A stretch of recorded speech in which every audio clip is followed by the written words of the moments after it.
The air on Velia was always perfumed, a subtle blend of night-blooming florals and clean ozone that never quite masked the sterile precision underneath. Leah missed the honest smells of earth-damp soil after rain, the faint tang of pollution, even the simple scent of freshly cut grass. Here, everything was curated, controlled, and beautiful in a way that felt cold. She trailed her fingers over the leaves of a hybrid plant, its silver veins glowing softly, and sighed. The heliophyllum is thriving under your care, Leah. You have a gentle touch. The voice was melodious, almost like a song. She turned to see Kellen approaching, his white and silver robes flowing around a frame that was tall and slender. Like all Valians, he possessed an ethereal grace, with high cheekbones and eyes the color of amethysts. His smile was warm, but it always carried a hint of pity that made her skin prickle. "It's not a difficult plant," she replied, keeping her tone neutral. "It just needs the right light and someone who doesn't overwater it. Basic botany, of course." He came to stand beside her, looking down at the plant instead of at her. "Still, your affinity for living things is noteworthy. For your people," there it was, the constant, gentle reminder that she was a primitive among the advanced, a treasured guest in a gilded cage. Humanity's first deep space explorers had stumbled upon the Velian Empire a decade ago, and after a period of cautious observation, the Valians had decided humans were harmless, charmingly rustic, and utterly unthreatening. They had offered a cultural exchange, and Leah, a leading xenobotanist, had been sent as a goodwill ambassador. She was starting to think she was more of a living exhibit. "My people have been tending plants for thousands of years, Kellen. We managed to figure it out." He finally looked at her, his head tilted in that bird-like way of his. "I did not mean to offend. I find your perspective refreshing." He gestured for her to walk with him, and they strolled along the path that wound through the domed biosphere. Beneath their feet, the path lit up with soft light. "In fact, that is why I sought you out. The Grand Melee is in 3 cycles. I would be honored if you would attend as my personal guest." Leah had heard of the Grand Melee. It was the Valians' premier event, a showcase of their most prized possessions, genetically perfected avian raptors, creatures of immense speed, power, and ferocity. They were pitted against sophisticated holographic prey in a dazzling display of hunting prowess. It was a celebration of everything the Valians revered: power, elegance, and absolute dominance. "I'm not sure I'd appreciate the spectacle, Kellen. Watching things get torn apart for entertainment isn't really my idea of a good time." "It is not merely entertainment," he said, a slight frown marring his perfect features. "It is an art form, a ritual. It demonstrates our mastery over the natural world, our ability to cultivate perfection from chaos." He paused, looking out over a crystal-clear pond. "The High Council will be there. It would be a significant gesture for you to be seen appreciating our culture." She felt the weight of the unspoken command. "Play along. Be the good little human." She bit back a retort, instead focusing on the way the artificial sunlight caught the iridescent feathers on his shoulder epaulets. In another life, another circumstance, she might have found him captivating. And sometimes, in his quieter moments, when he asked her about Earth's oceans or her family, she saw a flicker of something more than just a diplomatic host. "I'll go," she said softly. His smile returned, genuine this time, and it made her heart do a strange, fluttering thing. "Excellent. There is one other thing." He seemed uncharacteristically hesitant. "The melee has a tradition.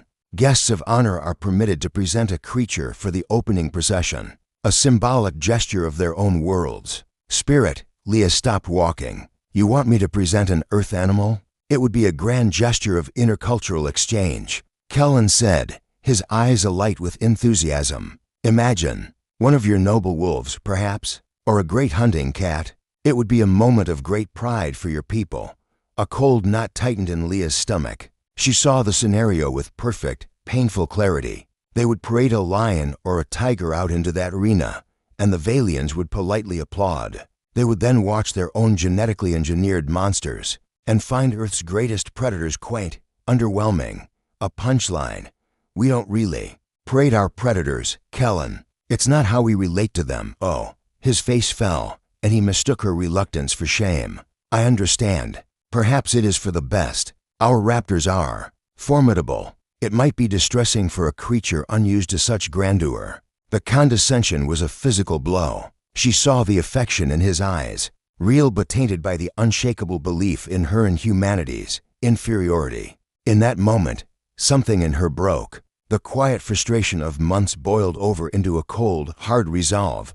Actually, she said, her voice steady and clear, I think I will present a creature, a very special one. Kellen's face lit up. Truly a wolf? A bear? No, Leah said, a small, dangerous smile playing on her lips. Something else.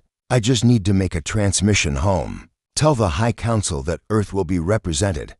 As she walked away, her mind was already racing, composing the urgent, coded message to the human diplomatic corps. They would think she was insane, but she was done being a charming primitive. If the Valians wanted to see the spirit of Earth, she wouldn't show them a predator that fought to kill. She would show them a creature that fought for the sheer, chaotic joy of it. She would show them the goose.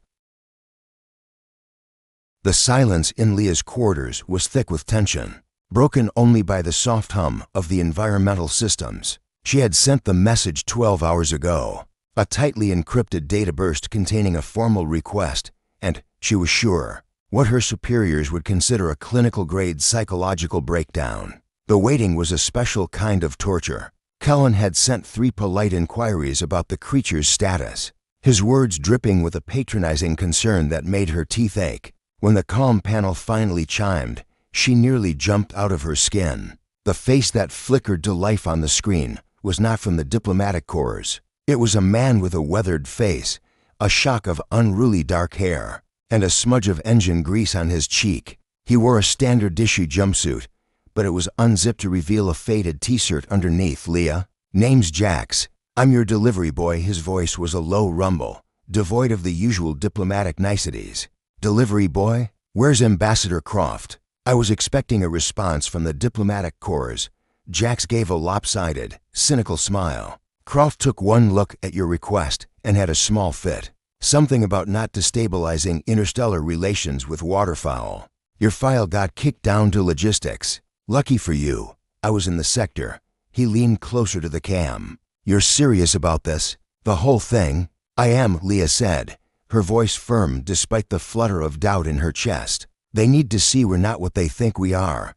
Jax's grin widened. I like it. Audacious, stupid, but audacious. I'm docking at Bay 7. You'd better come down here, and you might want to bring some earplugs. When Leah arrived at the docking bay, Jax was already there, standing beside a single, unassuming cargo crate. It was reinforced polymer, about the size of a large trunk, and from within came a low, guttural hissing that raised the hairs on her arms. Jax was patting the side of the crate with a strange mixture of wariness and affection. He's not happy about the trip, Jax said by way of greeting, but he's a tough old bird. Literally, we call him the Admiral. The Admiral? Leah repeated, staring at the crate. Yep, on account of his attitude. He thinks he's in charge of everything. Jax handed her a data slate. Care and feeding instructions. Mostly, you just get out of his way and throw some grain at him occasionally. Do not, under any circumstances, make direct eye contact if you value your shins.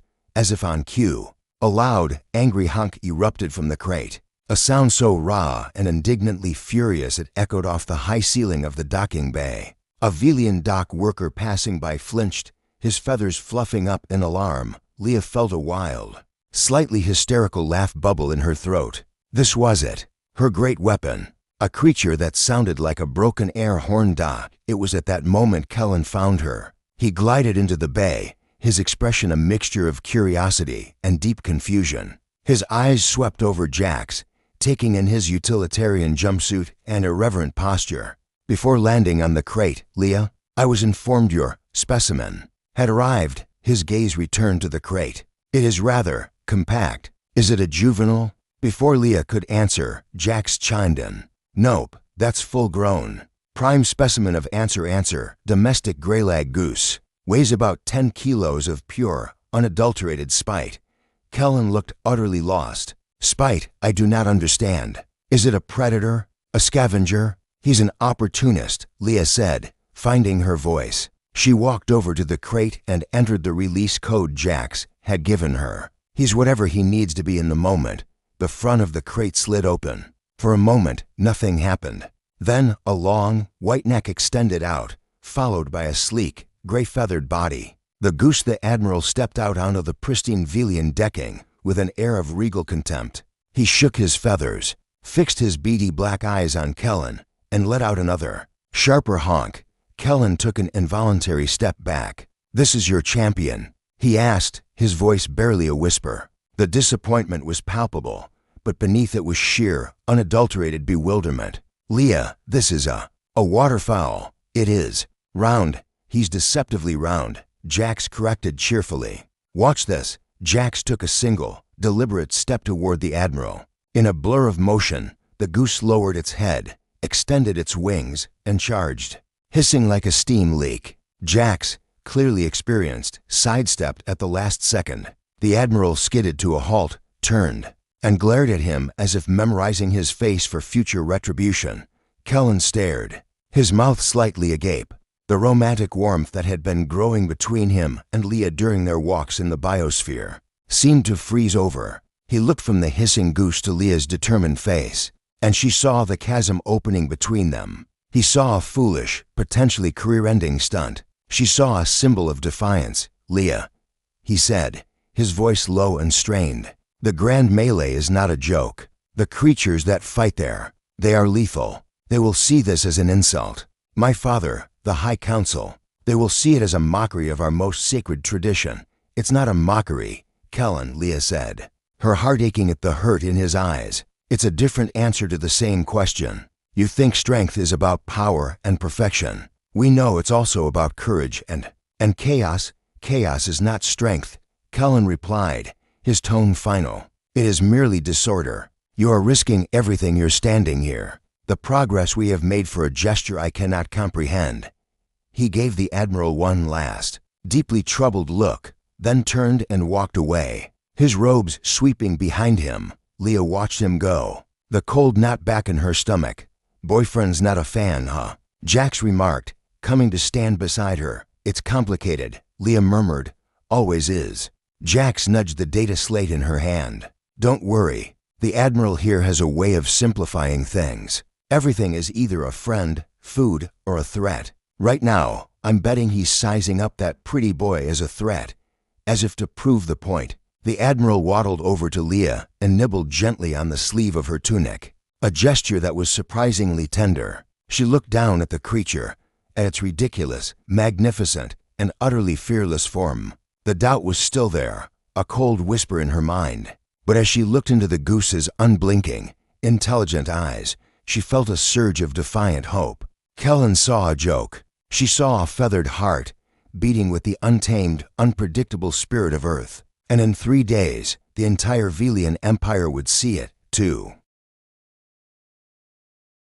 The grand melee was everything the Valians promised, a symphony of light, sound, and engineered perfection. The arena was a colossal dome, its seats rising in shimmering tiers of silver and pearl, filled with thousands of Valians in their finest robes. Crystalline spires projected holograms of the action, and the air thrummed with a melodic, anticipatory hum. Leah sat in Kellen's private box, a place of honor that felt like a seat at her own execution. He had not looked at her since she arrived, his posture rigid, his gaze fixed on the arena floor. The procession of champions had begun. One by one, the great houses of Velia presented their raptors. Each creature was more breathtaking than the last. There was a creature of iridescent blue with a beak that could pierce starship plating. Another, feathered in volcanic red, moved with such speed it was a blur, leaving trails of heat haze in its wake. The crowd erupted in polite, appreciative chirps and trills with each new marvel. The power radiating from the arena was palpable, a physical weight of sheer, predatory dominance. Kellen finally spoke, his voice low and tight. "They are magnificent, are they not? The pinnacle of the natural order, refined by generations of selective mastery. They are." "Impressive," Leah conceded, her own voice small. In the pit below, the Admiral was contained in a small, temporary pen, utterly dwarfed by the spectacle. He seemed to be preening, completely unimpressed. House Theron presents its champion, Solaris." A voice boomed through the arena. Kellen straightened with pride as his father's house presented its creature. Solaris was a being of pure, liquid gold, its feathers seeming to be made of captured sunlight. Its eyes held the cold intelligence of a supercomputer. It was, without question, the most beautiful and terrifying thing Leah had ever seen. It let out a cry that was less a sound and more a shiver in the fabric of reality. And the crowd fell into a hushed, reverent silence. Then, the moment arrived. The master of ceremonies, a Velian with feathers the color of spun silver, gestured toward Leah's box. "And now, a unique presentation. Our guests from Earth will offer a glimpse into their world's spirit. Let us welcome their champion." The silence that followed was not reverent. It was bewildered. A few soft, confused trills echoed through the stands. Leah stood, her legs feeling like water, and made her way down to the arena floor. Her heart hammered against her ribs. She reached the Admiral's pen and entered the release code. The gate slid open. The Admiral waddled out onto the pristine, white sand of the arena floor. He stopped, shook his feathers, and let out a single, questioning honk. For a moment, there was nothing. Then, the laughter started. It wasn't the polite laughter of the council chamber from the old stories. This was a wave of genuine, uncontained mirth. It was chirping, melodic, and utterly condescending. Leah saw Kellen put his head in his hands. She saw Lord Theron, Kellen's father, lean over to another council member and say something that made them both chuckle. A sound like clinking ice. The master of ceremonies struggled to maintain his composure. "A spirited creature. Let us commence the first demonstration. Solaris will now engage the holographic quarry." A shimmering, deer-like creature made of light appeared at the far end of the arena. Solaris tensed, its golden form coiling with impossible grace. It was about to launch itself into a display of breathtaking speed and precision. It never got the chance. The Admiral, having spotted the large, golden, and suddenly moving creature, came to a swift and definitive conclusion. It was a threat, and in the Admiral's world, threats were to be charged. With a hiss that cut through the fading laughter, the goose lowered its head, extended its wings into furious, beating arcs, and charged. It was not a graceful charge. It was a waddling, honking, feathered torpedo of pure indignation. Solaris, programmed to hunt elusive prey, was completely unprepared for a direct, ground-level assault from a creature that showed not a hint of fear. The magnificent raptor paused, its head tilting in confusion as the goose barreled into its leg. The Admiral did not have claws that could tear through metal. He did not have a beak that could pierce armor. What he had was a relentless, battering-ram determination. He began beating his wings against Solaris's leg, hissing and honking, his neck darting forward to deliver sharp, punishing pecks to whatever part of the golden raptor he could reach. Solaris let out a startled squawk and hopped backward. The crowd's laughter died, replaced by a murmur of confusion. This was not in the script. Solaris tried to peck down at the nuisance, but the Admiral was too low, too fast, and too infuriatingly close. The raptor's elegant strikes missed, digging into the sand instead. The Admiral, enraged by the attempted counterattack, redoubled his efforts. He flapped harder, his honks becoming a continuous, outraged siren. He latched onto a primary flight feather with his beak and pulled. A small, golden plume fluttered to the sand. A collective gasp went through the arena. Solaris, now visibly distressed, tried to take flight to escape the torment, but the Admiral, in a move of pure, low cunning, darted underneath it, hissing and disrupting its takeoff. The great golden raptor stumbled, off balance and bewildered, its majestic composure utterly shattered. It was being bullied, dominated not by a superior predator, but by a creature that simply refused to acknowledge it as one. The holographic quarry flickered and vanished, forgotten. The only spectacle was the goose, a 10-kilogram engine of chaos, systematically dismantling the pride of House Theron through sheer, terrifying audacity. The laughter was gone, completely. In its place was a stunned, disbelieving silence, broken only by the Admiral's triumphant hissing and the confused, distressed calls of Solaris. Leah stood on the sand, her hand over her mouth, watching the impossible unfold. She wasn't smiling in victory. She was staring in awe at the raw, untamed spirit she had unleashed. She looked up at Kellen's box. He was no longer hiding his face. He was standing, gripping the railing, his amethyst eyes wide with a mixture of horror, shock, and the first, dawning flicker of a terrible, profound understanding. He wasn't looking at the defeated raptor. He was looking at her, and for the first time, there was no pity in his gaze. There was only the shocking, humbling realization that he had never understood her or her world at all. The silence in the arena was heavier than any applause could have been. It was a physical pressure, thick with humiliation and shattered expectations. The admiral, having decided the golden nuisance was sufficiently vanquished, ceased his assault. With a final, contemptuous shake of his feathers, he waddled back toward Leah, leaving a stunned Solaris to preen its ruffled plumage and bruised ego. The great raptor looked less like a champion and more like a child who had just been accosted by a feral squirrel. Then, the whispers began. They were not the melodic trills of amusement, but sharp, sibilant hisses of outrage. The Velian High Council was on its feet, a sea of silver and white robes, their faces etched with cold fury. Lord Theron, Kellen's father, was the first to speak, his voice cutting through the murmurs like a shard of ice.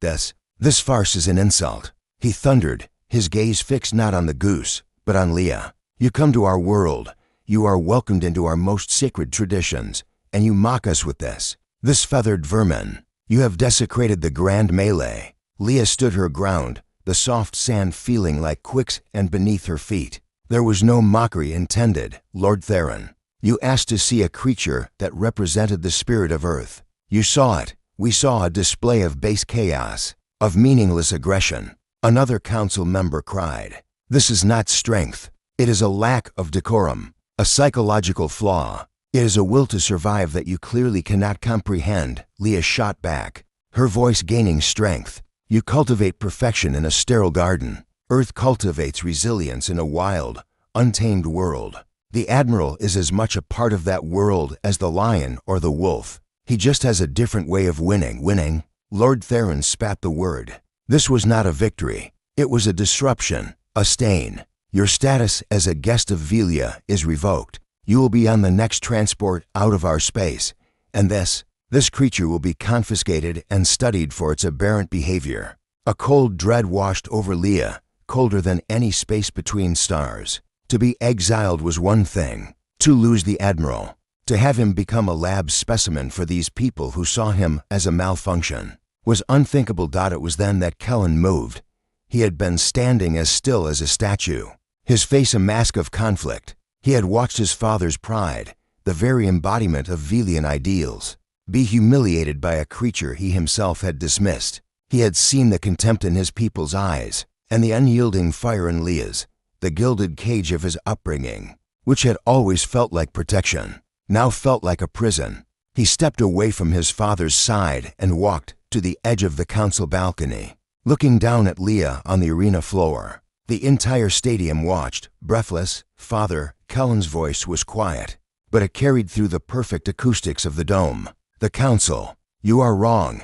A shockwave of disbelief rippled through the crowd. Lord Theron stared at his son as if he had grown a second head. "Kellen, silence. You do not know what you are saying." "I do," Kellen said, his voice growing stronger. He looked at Leah, and the final wall between them crumbled. The pity, the condescension, the duty, it all fell away, leaving only a raw, aching respect. "We asked for a demonstration of their world's spirit. We expected a smaller, weaker version of our own. We did not expect something entirely different. We called it chaos because our minds are not open enough to see the pattern. We called it weakness because our pride is too fragile to admit there are forms of strength we have not mastered."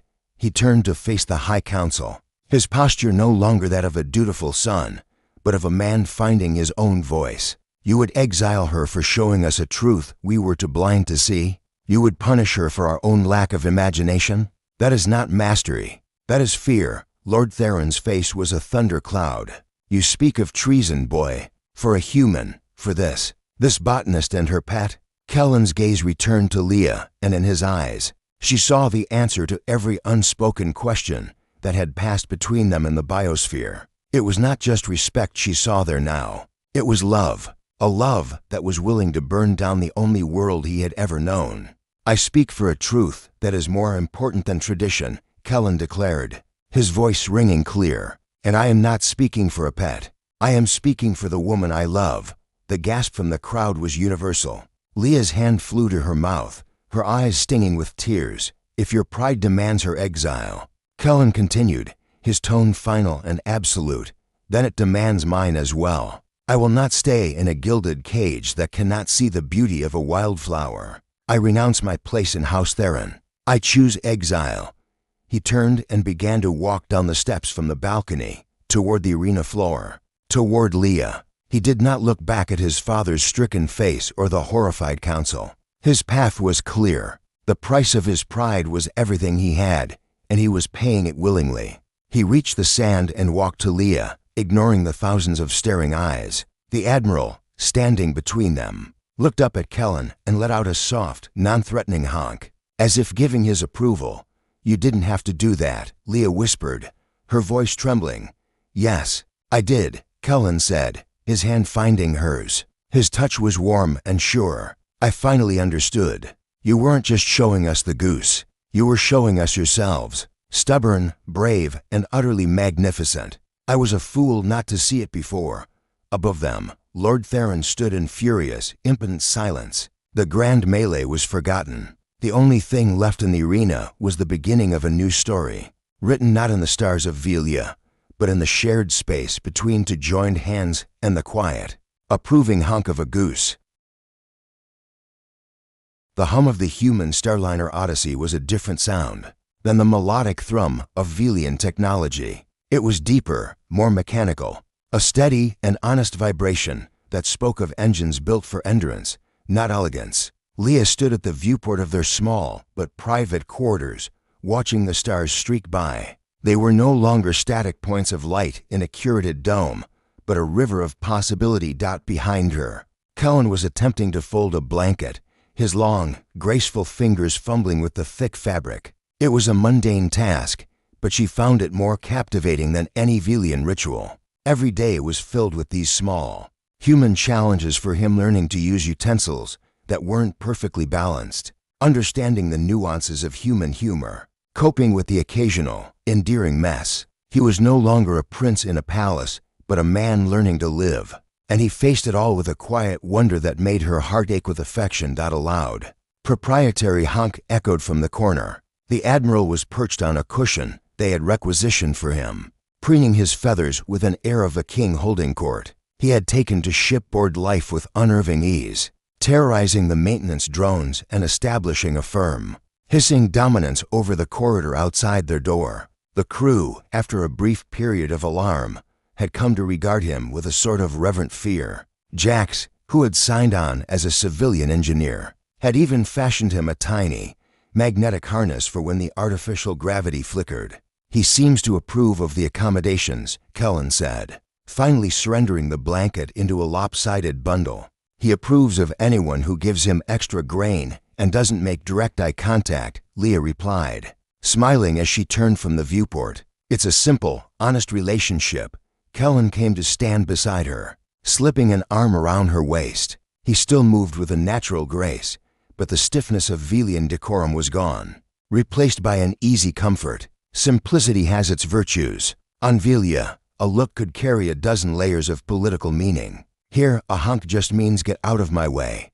He paused, looking at the Star River. It is liberating. They were quiet for a moment, the silence between them warm and full. The memory of the arena, of his father's fury, and his own stunning renunciation was still fresh, but it was no longer a wound. It was a foundation. "Do you ever regret it?" Leah asked softly, voicing the question that sometimes whispered in the dark. "Leaving everything?" Kellen turned her to face him, his amethyst eyes earnest. "I left a cage, Leah. I did not leave a home. My home is here." He touched her cheek. "With you, with our formidable avian roommate. My father believed strength was about controlling the world around you. You and the Admiral taught me that true strength is about having the courage to be a part of it. Chaos and all." A chime sounded from the door. It slid open to reveal Jax, a grease stain already on his new jumpsuit. "Sorry to interrupt whatever this is," he said, his eyes twinkling. But the Admiral has a public appearance. The captain wants to show him off to the new Xeno ambassadors from the Rim colonies. Thinks it'll set the right tone for negotiations. Leah laughed. The Admiral, hearing his title, waddled to the door with an air of resigned duty, as if attending to yet another tedious obligation. See? Jack said, nodding at the goose. He knows he's a diplomat now. A feathered, hissing diplomat. He led the Admiral away, the goose's webbed feet slapping purposefully against the deck plating. Leah leaned her head against Cullen's shoulder, watching the stars. They were headed for a new human colony on the edge of known space, a place of raw potential where a Velian exile and a stubborn botanist could build something together. There were no perfumed biospheres here, only the honest scent of recycled air and the promise of real soil waiting for her to tend it. A feathered diplomat, she mused. Who would have thought? I would not have, Cullen admitted, his voice a soft rumble against her. But I have learned that the universe is far stranger and more wonderful than my people ever allowed themselves to believe. And I would not change a single thing below them. In the bustling mess hall, the Admiral held court, accepting tribute in the form of vegetable scraps and silencing a boisterous ambassador. With a single, baleful stare, he was a symbol, not of human aggression, but of human spirit, unpredictable, unyielding, and fiercely, wonderfully free. And as Leah stood wrapped in Cullen's arms, watching their future unfold in the starlight, she knew that their story was just beginning. A new dawn written in the language of courage, love, and the occasional, triumphant honk.